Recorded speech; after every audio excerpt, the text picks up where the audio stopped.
Good evening. Sorry for the little delay. So, welcome to this webinar about aeronautical communications.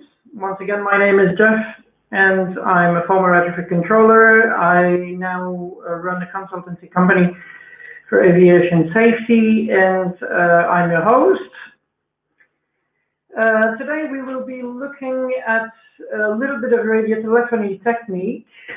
And we will go through all the, well, maybe not all, but quite a few of all the little things I've seen and heard over the many years that I've been an air traffic controller, and how to avoid issues when in the aircraft.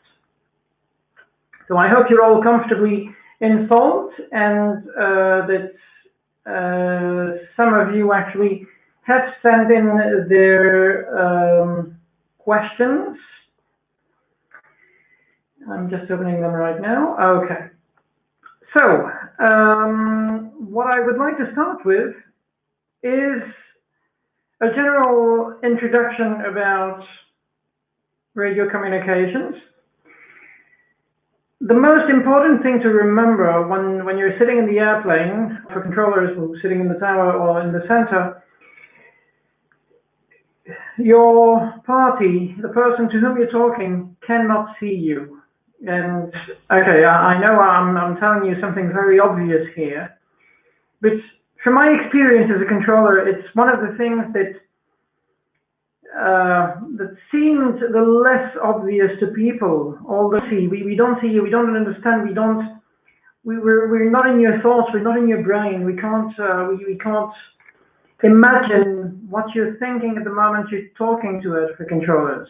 Okay, so it's important that when you get on the radio, you talk to us as clearly and as simply as possible. The whole point is, of course, we don't want to start conversations that last minutes and minutes and minutes to say one simple thing. So try to keep it short and simple. Cheers. All right. The first little experiment that I had one day in the tower, and that was quite a few years ago. I was still a young and beautiful controller up in a tower, and one pilot, I mean, it is quite an obvious situation, all right? I'm sitting in the tower, and it's a rather quiet airport. It was a quiet day, and we were actually looking at what was going on the apron. It's part of our duty, but also, you know, we try and keep up with what's going on at the airport. And so we saw this gentleman walking to his airplane, and said, okay, so that's a pilot for us, apparently. And then the gentleman did the walk around, the external checks, stepped into his airplane, and all that he has to do without us. Then starts the engine, and he starts calling. So he starts calling by ground. This is Golf Alpha Bravo Charlie Delta. Good morning. All right, very simple, very correct, perfect. And then the controller, of course, replies. Golf Alpha Bravo Charlie Delta, ground, good morning, go ahead. Pass your message. All right. And what all of a sudden becomes quite strange is that the gentleman tries calling again. He doesn't pass his message. He doesn't say anything. He just keeps on calling. Ground, this is Golf Alpha Bravo Charlie Delta. Good morning. And the controller is a bit put off by it, and says oh, but Golf Alpha Bravo Charlie Delta. The pilot does not hear when the controller is talking, because the pilot gets more and more annoyed and starts being nervous, and then says but come on, you read me, I'm talking to you, hello. And what had to happen finally happens. The guy switches off, shuts down the engine, and gets out of the airplane. And you could picture him his hand on his hips, looking at the tower what the hell are they doing up there? This is quite kind of strange. And all right, well,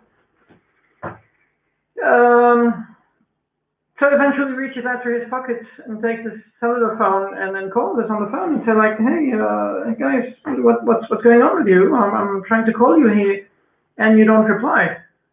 Huh. Well, the controller says, we do hear you talking. We do hear you when you call us, but apparently you don't hear us. Are you sure that the volume is set and that your headset is plugged firmly into the jack?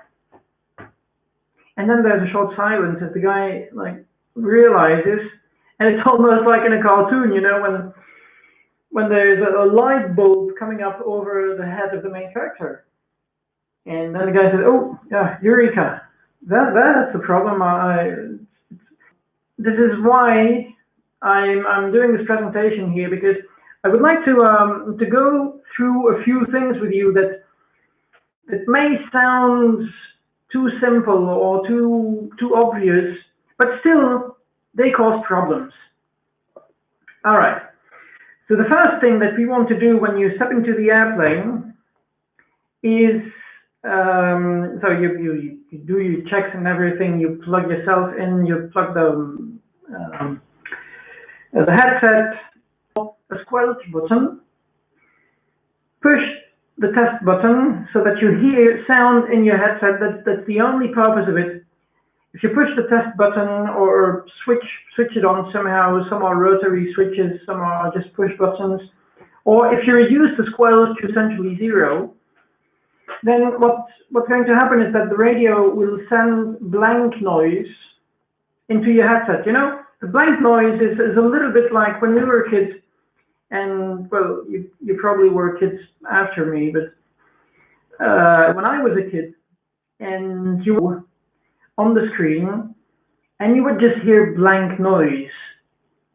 It's something like somebody's blowing into a microphone, something like that. That's blank noise. And if you push the test button, or if you switch your radio to the test mode in the airplane, that's exactly what's going to happen. So this is a way, not actually to test the radio itself, but to test the audio system of the aircraft, to make sure that whatever is coming out of the radio reaches your ears, reaches your headset. So that's one thing. Step one, check your radio, the audio in the airplane functions properly, and that it will stay audible, because once you start the engine, it's also a different story. The ambient noise in the airplane is going to increase dramatically. So you may want to make sure that the volume level is set at a comfortable level for everybody. The next thing to do before you proceed with calling the tower is make sure that your microphone is positioned correctly. As an air traffic controller, I've been using a headset as well. Many air traffic controllers over the world use headsets. And we all know what happens when we finish a flight, or when we end a shift at the tower or at the ACC or at the approach. We take our headsets, we unplug, and we just put the microphone back next to the earpiece so that it's along the headband. And then the next time we go fly, or the next time we go to work, we forget it's up there, and we leave it there and try to call. But if the microphone's up here, don't be surprised if it doesn't catch too much of the sound that it's supposed to.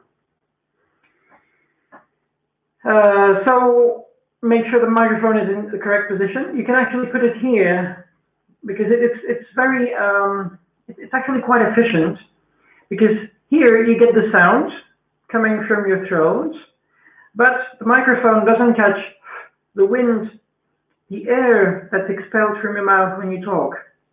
So that may increase the quality of transmission quite significantly. And okay, I mean, I've seen people working with microphone next to the mouth, next to the throat. It doesn't really make a difference, to be honest, but both systems work. And okay, well, if it works, it works, huh? Also for users of headsets, please never hold the boom in your fingers. And that's especially for pilots of propeller airplanes.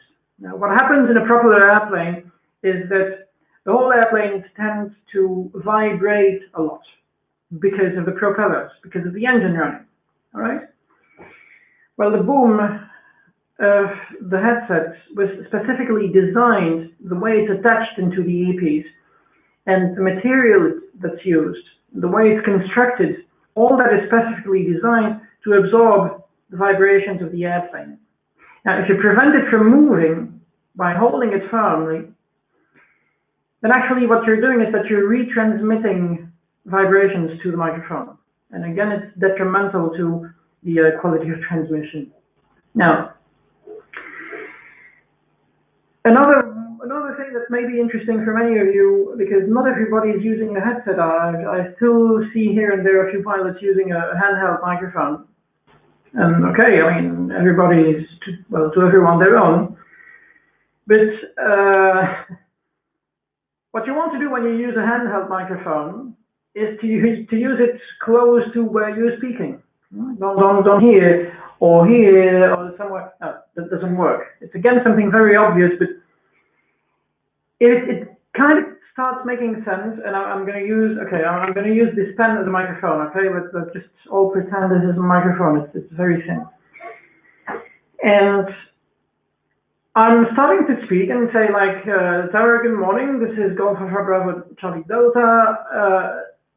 The traffic is not exactly inclined, but I see something. I see a traffic passing me at, yeah. You see my point. If I turn my head with microphone here and the microphone doesn't follow, how can it catch sound? Again, it's very, very obvious, and I'm not saying anything. I don't mean anything to anyone by that, but believe me, it happens. It can also happen that your co-pilot or your captain is trying to reach out to you, say like, no, don't say this, no, say this, and in the middle of your message, what are you telling? That doesn't work. If you need to interrupt your speech for a few seconds, it's okay. You can just like suspend speaking, keep the microphone, keep the push-to-talk engaged, just listen to your colleague or whoever is reaching out for you, and then continue. If the interruption is longer, then you can just say disregard. Leave the message where it was, say disregard, put the microphone down, sort out the issue you have with your colleague or with your passenger, or look out for the traffic you're supposed to look out for, and then take the microphone again and do another transmission. It's also valid for headset users, by the way. Okay. I think that pretty much sums up the technical part of how to use a radio. But now there is also one more thing I want to add, and that's about more a question of behavior.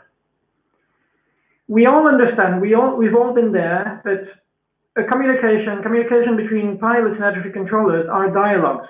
Usually a pilot will ask for something, the controller will reply to it, and then the pilot will have to make a readback, right? Or the solution or the possibility, the controller will just straight out give an instruction, and after the instruction, a readback has to when if it's very simple or very short. Now, if you didn't engage in conversation previously, okay, it's going to be your first call, and you're there, you're waiting for the frequency to be free for you to speak. We all know that sometimes at busy airports, it can be quite a struggle, can be quite nerve-wracking to wait for the right moment to speak because it's so busy and I desperately want to go because my engine's running and I'm wasting fuel if I don't talk. All right, I understand that. I completely appreciate it. And so sometimes, especially when the controller has to give a long clearance that involves writing something down, especially for IFR flights, when you receive a whole route clearance and an amendment has been made to the flight plan and the controller has to describe the new route to the pilot, you can imagine how long it is. Well, it's going to take a while for the pilot to write down what he's hearing. Okay, so it may also take him a few seconds to think about what he's going to reply, think about the readback he's going to make. and then actually engage the conversation and engage the microphone and start talking. Please, please, please, please, please, pretty please, in that short interval between the controller instructions and the pilot feedback, please don't take these few seconds to jump on the microphone and say, okay, now it's my turn and I'm going to say something. Because the controller is waiting for the readback from the other pilots. It's very annoying for the controller and for the other pilots. And believe me, if you're in the seat of that other pilot, if someday you are busy writing down a long clearance, and while you're thinking of your readback, somebody jumps in and steals the frequency from you, you will understand what I'm talking about now. Please mark my words here. All right. Now, once we have established these few rules, it's okay to make a radio check. Something that 100%, I can guarantee you, over my, 20-something years of career as an air traffic controller, something I have never heard, not a single time, was a correct radio check. A radio check asked from a pilot should contain the frequency that's being used. Here it goes. Heathrow ground, Golf Alpha Bravo Charlie Delta, radio check on 121.805. That's it. The frequency must be there, and I'm going to tell you why. The thing is, especially the case for general aviation airplanes, sometimes the radios are a little bit old, a little bit dingy, and some of these older radios still have these bar LED displays. Like, again, it's a reference to my childhood years. Maybe you also had something like that. These alarm clocks with figures built of LED segments, little straight bars of LED that lit up, and then if all lit up, it would be an 8, and then they would just like switch on and off to show different figures. Well, some of the aircraft radios, some of the older ones, use the same system, but then if one element of the display is broken, you can't make a difference between a 0 and an 8. So you may very well be calling on a wrong frequency. And the reason why we ask you to say the frequency is because we want to know what frequency you think you're transmitting on, which means you read out the frequency that's displayed on the radio. All right, you just like read on the small display of the radio check on 121.805. All right, that's pretty simple, and it may clear up a few things for later in the flight. Because if the controller tells you something like, no, sorry, this is not the frequency you're telling me. You're on 121.005.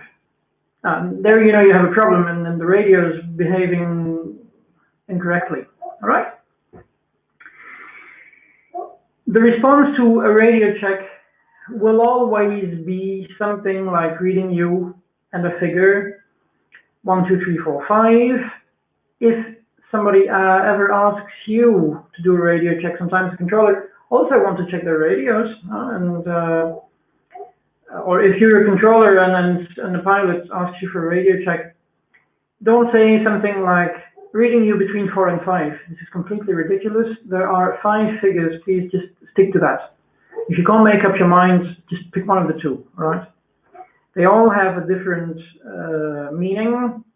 Don't forget that 2 is reading you now and then, which means the message, the quality of the sound is quite okay, but the message is broken, all right? Okay.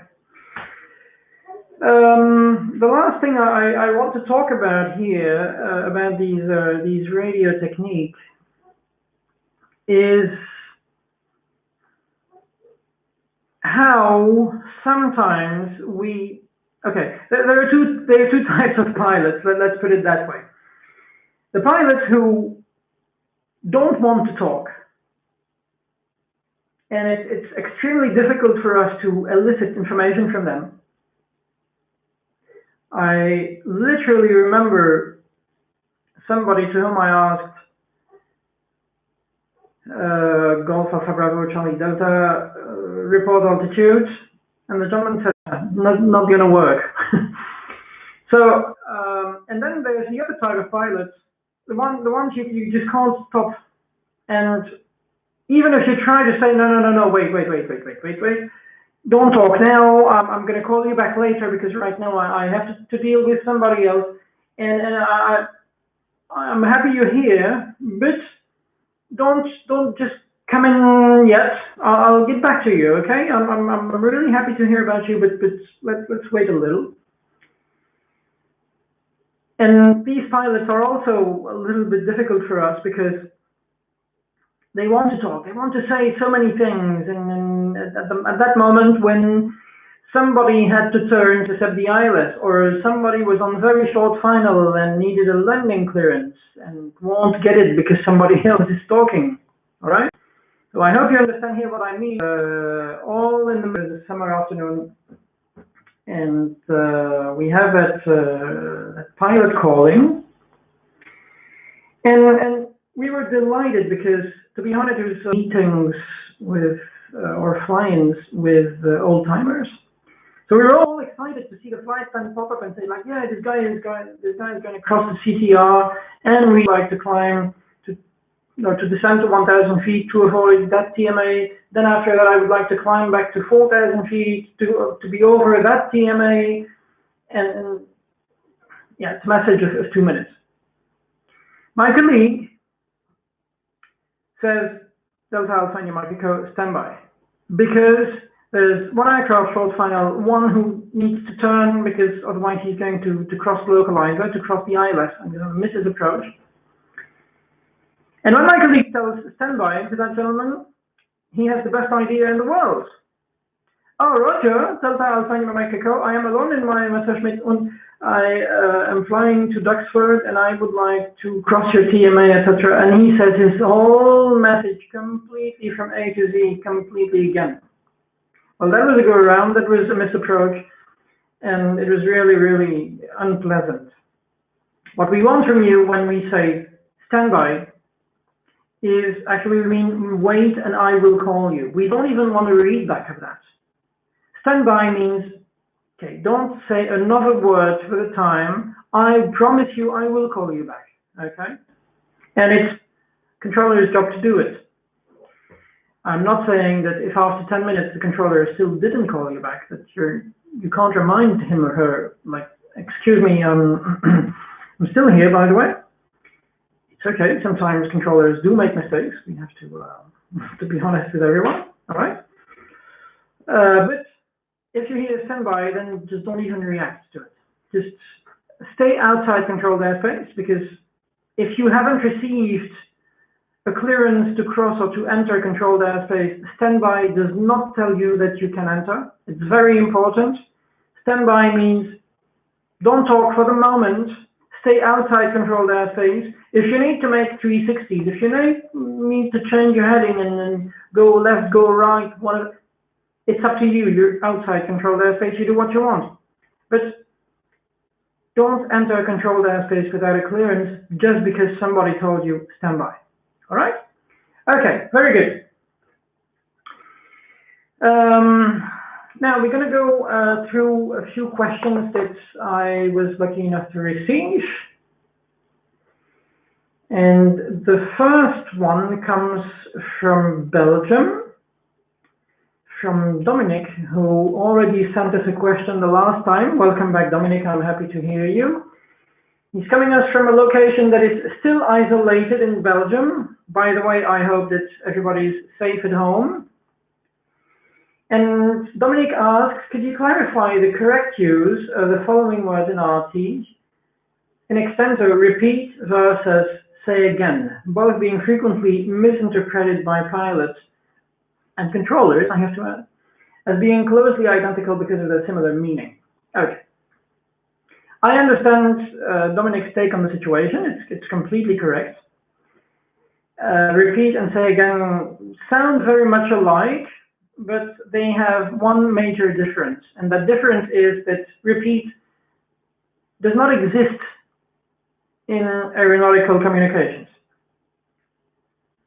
If you want somebody to repeat something, you have to ask them to say again. All right? Now, don't ask me why or when it was invented, or I don't know. I really can't say.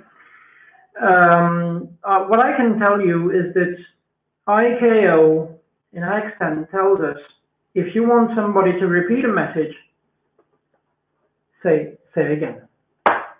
All right. I hope that clears it up for everybody. It's very. Ahmed's asking us, could you explain the difference between break and break, as it is often used here at my home airport? Break means that the controller is being kind with the pilot, or the pilot being kind with the controller, and it making a short pause in a long message. I was talking before, you remember, I was saying like, you know, sometimes the controllers have to pass a long clearance, or the pilot, I don't know, let's imagine that you want the controller to change your flight plan and say, okay, could you send a change message for my flight plan, please, because I need to change my route for this or this reason. Yeah, okay, no problem, we'll do it. But then the message you have to transmit on the radio is very, very long, because you need to describe a whole route, all right? You can use the word break in the middle to give the other person the time to write it down. So you say break, you make a pause of 3 or 4 seconds. It shouldn't be too long, because it sounds much longer than it actually is. So you would say something like, okay, my next routing is going to be via Kilo Kilo Tango, Uniform Zulu 913, Alpha Bravo Delta, break.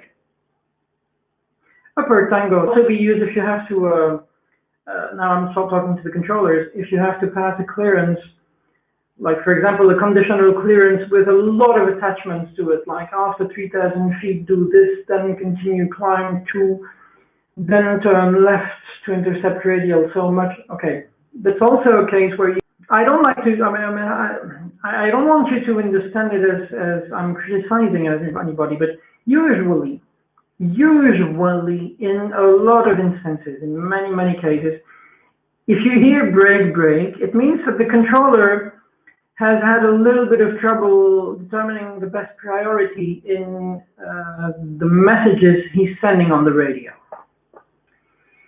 And the reason is, okay, maybe something unexpected happened. But the point is, okay, again, we're in a situation where somebody needs to be talked to very quickly. Somebody's on short final, somebody else is on downwind, for example. It's a situation we all can imagine. And the pilot on short final has been told to continue approach. Continue approach means you're not cleared to land yet, but there is reasonable assurance that by the time you reach the runway, you will be cleared to land. But you're not yet, so you still have to continue. And at the moment, you still can't touch the runway. And at the moment that the controller was about to call him to say he's cleared to land, and somebody else barges in and calls downwind. And because the controller is on the phone with another sector already and is quite busy, just doesn't realize that the communication to the guy on final is more urgent. So it goes back to the one on downwind saying, okay, report before turning base, or report traffic on final in sight. And then by saying report traffic on final in sight, realizes, oh my, there's somebody on final. Hang on. So what's going to happen is that he's going to call the airplane on downwind, Golf Alpha Bravo Charlie Delta, report traffic on final, break, Delta Alpha and Yamaha Echo cleared to land runway 27. You see it? So it's basically the controller stops in the middle of a message or passes one message, and then without releasing the push to talk, without giving anybody any chance to make a readback, talks to a second airplane. Right. Now the logical question that will follow is, who makes a readback and when? Because if the controller talks to two airplanes, then who's going to come back first? I can't say that there are definite rules about it, of course. ICAO doesn't say anything, or EASA doesn't say anything about who should respond first. Logically, I would understand people having this take on it. But I also heard people telling me, and I believe this is the right, better approach to it. The controller should be the one who says, you read back first, you read back second. So we could imagine a scenario like this. Golf Charlie Delta, report traffic on final inside. Break, Delta Mike Echo clear to land runway 27. Delta Mike Echo read back. Then the Delta Mike Echo will read back. And then the controller can peacefully, more or less, go back to the other airplane saying, okay, Golf Charlie Delta, now read back. All right? That would be, I think, a healthy way of working, time permitting, of course. It's always, I can't judge the situation. I've been a controller. I know what it is. That every situation is different, and it sometimes calls for different reactions, and it's perfectly okay to do differently, right? These are just pieces of advice that I gathered during my career, and then I'm not forcing anybody to do anything, all right? Okay, now the next question. The next question comes from an unknown location, somebody who wishes to remain anonymous. So, anonymous viewer, thank you for sending in your question. And reads this. When approaching the holding point for departure, I have heard hold short and hold position. What is the correct version? Okay, now, when approaching a holding point, we're entering a safety critical area, okay? So it's very important that everybody, I don't know how many people are watching. It's going to be this, all right? Stay poised, ladies and gentlemen. Approaching a holding point is a tricky thing, okay? Because you know you're approaching somewhere where other aircraft are moving very fast, and that you can't enter the runway without the appropriate clearance. There are several things that a controller can tell you when you approach a holding point. Okay, the obvious would be cleared for takeoff or cleared to cross runway such and such. That's pretty obvious. Line up and wait also means like you enter, you align your aircraft in the correct direction, and you wait for another call for departure. And then these are the questions from our anonymous viewer in an undisclosed location. I like the privacy. The difference between hold position and hold short of. Hold position means you can't move at all. Stay put, stay where you are and don't move an inch.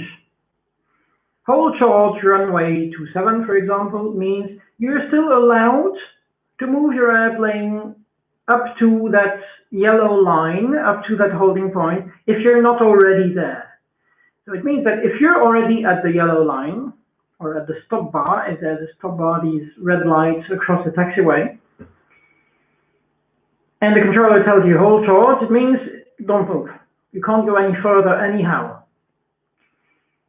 But if you're told hold short and you're still like 200 meters because you had to stop somewhere for a reason, because there was another traffic crossing, or you couldn't approach a holding point, and the controller tells you continue taxi, hold short, runway 27, hold short means you may still move until the holding point. But to hold short of the runway in classic British English, it would mean like to stay before something, just to hold short of something. And whilst if you're being told hold position, it means don't move. Stay put, stay where you are. Hopefully I will call you later to tell you where and how to move. All right. Okay. So I'm gonna wrap it up here. Don't want to make this too long. It's Sunday evening for everybody, and we all have to get back to doing nothing in our own home. It was very nice talking to you again. I'm really super happy with the audience figures. It keeps increasing, and it's really very encouraging for us here at AVIAtest. Please take your time to come back anytime during the week. The complete video will be published on this channel. And we hope to see you next week, because the good news is that at least until the whole world is free to move again, we will continue and provide you with these little, I hope, entertaining sessions that you can watch. It also gives us a sense of being useful and of being close to everybody. It gives us a sense of belonging to this whole world. Thank you for listening. Thank you for watching, and I wish you all a good health. To stay safe, and see you next week for the same time, same place, same show. Have a nice evening. Bye bye.